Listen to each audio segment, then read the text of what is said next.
नमस्कार, मेरा नाम है राज के वर्मा और आप देख रहे हैं राष्ट्र टीवी। बिहार विधानसभा चुनाव की तारीखों का ऐलान होते ही राजनीतिक हलचल तेज हो गई है।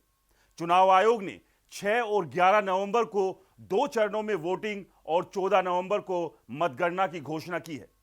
इसी बीच IANS और मैट्रिज के पहले ओपिनियन पोल ने सियासी समीकरणों को नया मोड़ दे दिया है।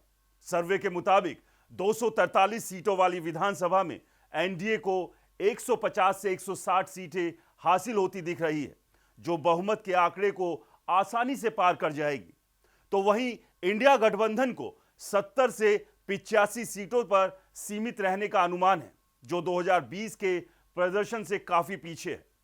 यह पोल 18 सितंबर से 5 अक्टूबर तक सभी 243 विधानसभाओं में कराया गया, जिसमें मतदाताओं की नब्ज को परखा गया।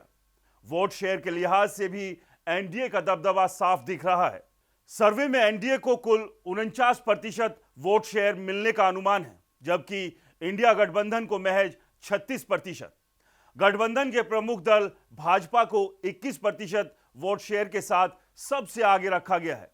उसके बाद जेडीयू को 18%, एलजेपी रामविलास को 6%, हम को 2% और आरएलएम उपेंद्र कुशवाहा की पार्टी को 2% वोट मिलने की संभावना है।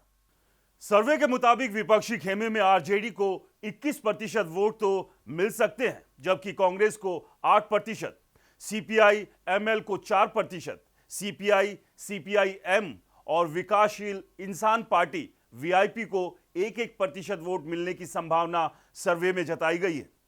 इसके अलावा प्रशांत किशोर की जन सुराज को 7% और ओवैसी की एआईएमआईएम को 1% वोट मिलने का आंकलन किया गया है। इस सर्वे में सीटों के बंटवारे में भी एनडीए के दिग्गजों का जलवा बरकरार है। भाजपा को 80 से 85 सीटें, जेडीयू को 60 से 65, एलजेपी रामविलास को 4 से 6, हम को 3 से 6, जबकि आरएलएम को 1 से 2 सीटें मिलने का अनुमान है। दूसरी ओर इंडिया गठबंधन में आरजेडी को 60 से 65 सीटें मिल सकती है, लेकिन कांग्रेस को 7 से 10, सीपीआई एमएल को 6 से 9, सीपीआई और सीपीआई-एम को 0 से 1, जबकि वीआईपी को 2 से 4 सीटें ही नसीब हो सकती है। जनसुराज को 2 से 5, बसपा जेएमएम को 7 से 10 और एआईएमआईएम को 1 से 3 सीटें मिलने की बात कही गई है। ये आंकड़े बताते हैं कि एनडीए की एकजुटता और विकास के एजेंडे पर फोकस विपक्ष की एकता को चुनौती दे रहा है। लेकिन यह सर्वे उस वक्त आया है जब बिहार में अभी सिर्फ चुनाव की तारीखों का ऐलान हुआ है। बिहार चुनाव की कहानी में जीत और हार का क्लाइमैक्स सीटों के बंटवारे पर टिका है। वैसे आपको क्या लगता है, इस बार बिहार में किसकी होगी सरकार? हमें कमेंट्स कर जरूर बताएं। नमस्कार।